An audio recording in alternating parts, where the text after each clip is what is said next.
आज का विषय गुप्त काल है। गुप्त काल इतिहास में स्वर्ण युग के नाम से जाना जाता है। इसका समय 275 ईस्वी से 570 ईस्वी तक रहा है। इसके प्रथम शासक श्री गुप्त थे, जिन्होंने 275 ईस्वी से 300 ईस्वी तक शासन किया। दूसरे घटोत्कच, जिन्होंने 300 ईस्वी से 320 ईस्वी तक शासन किया। उसके बाद चंद्रगुप्त प्रथम, जिन्होंने 320 ईस्वी से 335 ईस्वी तक शासन किया। प्रथम दो शासक स्वतंत्र नहीं थे, ये दोनों अधीन शासक थे और न ही दोनों ने कोई बड़ी उपाधि धारण की थी। चंद्रगुप्त प्रथम को गुप्त शासन का प्रथम वास्तविक संस्थापक कहा जाता है, क्योंकि इन्होंने महाराजा धीराज की उपाधि धारण की थी और ये स्वतंत्र शासक थे।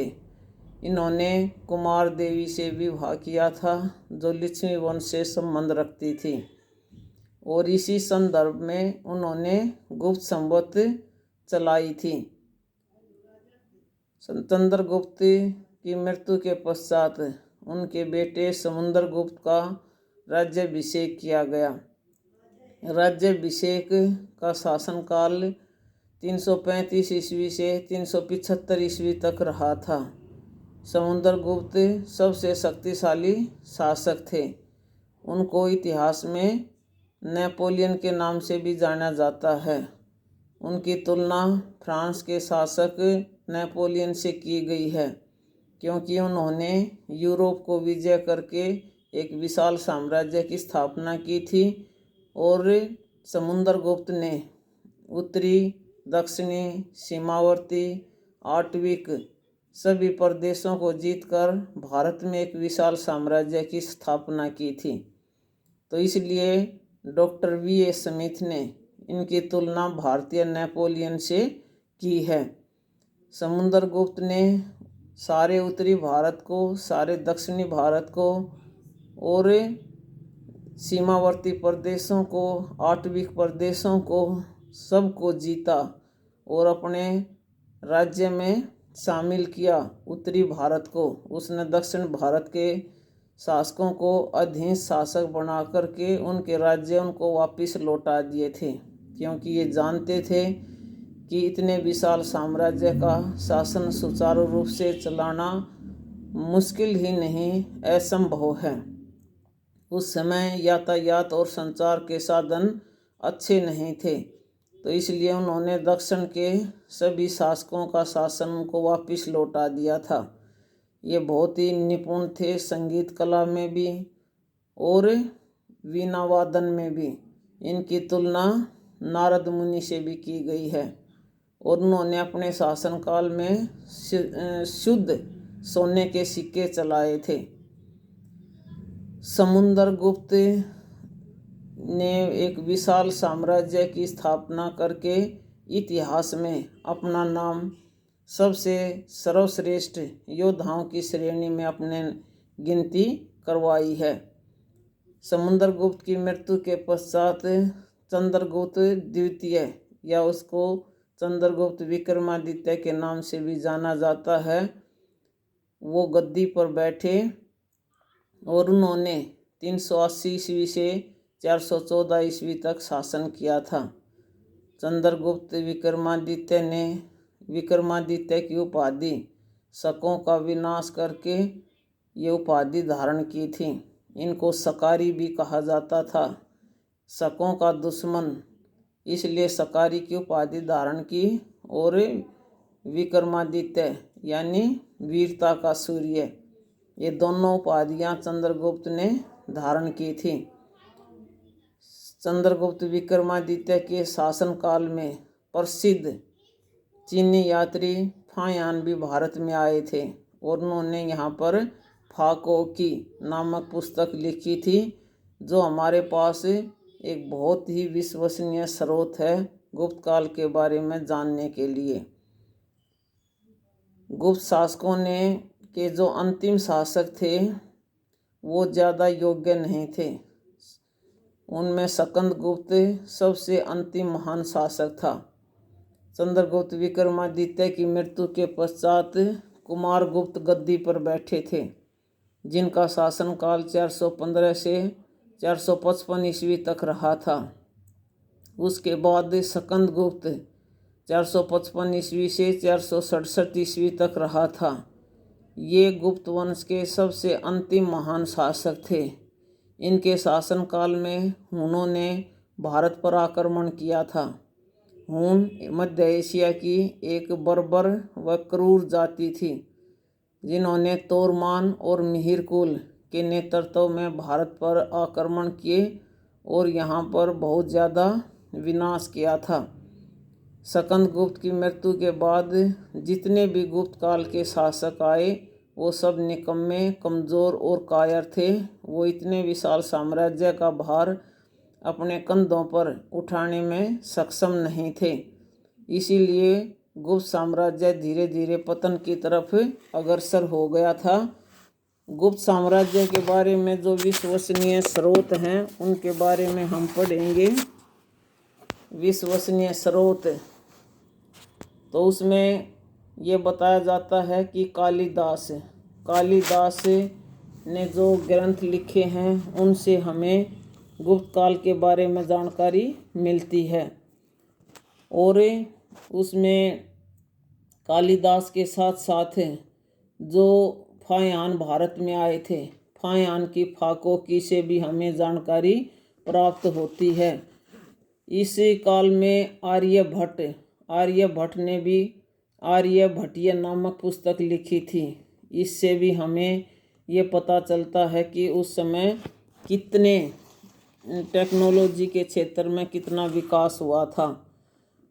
उन्होंने नक्षत्र पर आधारित चीज़ों के बारे में जानकारी दी, जीरो का उल्लेख किया, अंक प्रणाली के बारे में बताया था। हमें ये जानकारी प्राप्त होती है कि गुप्त काल में अच्छे जो काम होते थे उनके साथ साथ उस समय कुछ सामाजिक बुराइयां भी प्रचलित थी। इनके बारे में भी हमें जानकारी प्राप्त होती है कि गुप्त काल में पर्दा प्रथा प्रचलित थी। पर्दा प्रथा के साक्ष्य अभिज्ञान शाकुंतलम जो कालिदास के द्वारा लिखी गई है उसकी जानकारी हमें वहाँ से मिलती है। और एलन अभिलेख 510 AD में, इसमें ये पता चलता है कि उस समय सती प्रथा का प्रचलन भी था। ये एक पुरातात्विक साक्ष्य है। आधुनिक अंक प्रणाली का जो प्रथम साक्ष्य है वो गुप्तकालीन अभिलेखों में ही मिला है। गुप्त शासकों के बारे में ये कहा जाता है कि उन्होंने बहुत सारी गौरवपूर्ण उपाधियां धारण की हुई थी। वो महाराजा धीराज, परम भट्टारक, परमेश्वर आदि उपाधियां वो धारण करते थे। उस समय गुप्त प्रशासन व्यवस्था में जितने भी अधिकारी थे, कर्मचारी थे, उन सबको वेतन या तो नकद दिया जाता था या भूमि के रूप में दिया जाता था। और उस समय केंद्रीयकरण की व्यवस्था नहीं थी। गुप्त काल में विकेंद्रीयकरण प्रशासनिक व्यवस्था शुरू हो गई थी। शासन की सारी शक्ति एक व्यक्ति के हाथ में न हो करके उन्होंने अलग अलग विभागों में उसका विभाजन किया हुआ था। उसमें केंद्रीय व्यवस्था थी, प्रांतीय व्यवस्था थी, नगरीय व्यवस्था थी और उसमें ग्रामीण व्यवस्था थी, सैनिक व्यवस्था थी, भूमि कर व्यवस्था थी।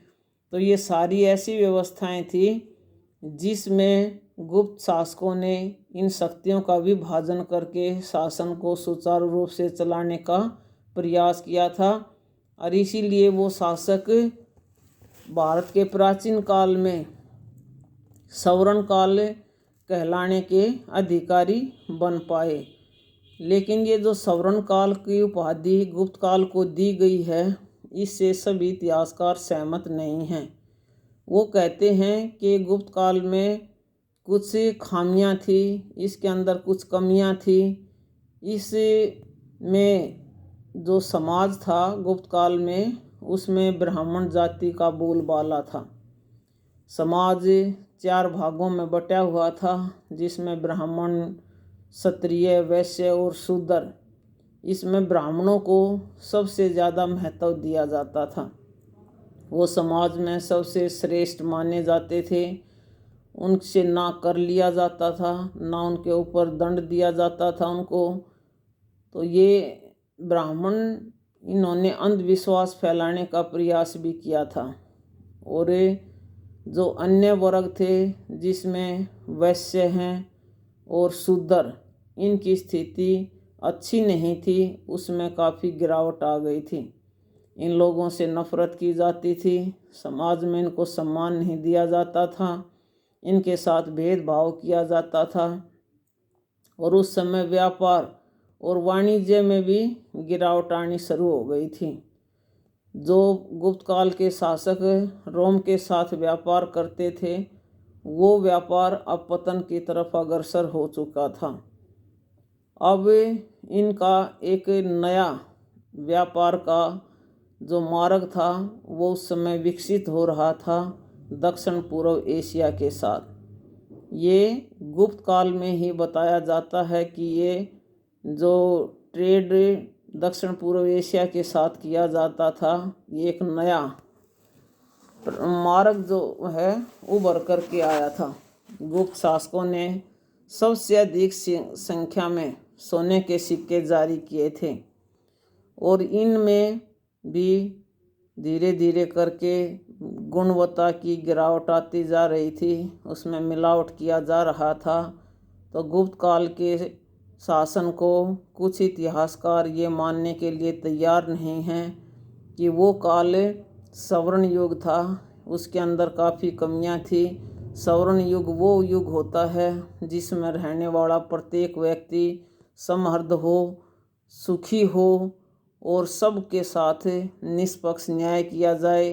वो प्रत्येक क्षेत्र में, चाहे सामाजिक है, धार्मिक है, राजनीतिक है, आर्थिक है, सांस्कृतिक है, उसकी प्रत्येक अवस्थाओं में वो पूर्ण रूप से संपन्न रहे, उस पर किसी प्रकार की कोई भी कमी नज़र ना आए। वो काल स्वर्ण युग कहलाता है। तो इस तरह से इतिहासकारों के विचार 2 भागों में बट गए, जिससे गुप्त काल को कुछ ने कहा कि वो स्वर्ण युग था, और कुछ इतिहासकारों ने कहा कि वो स्वर्ण युग कहलाने का अधिकारी नहीं है। जिस शासन में इतनी कमियां हों, उसको हम स्वर्ण युग नहीं कह सकते।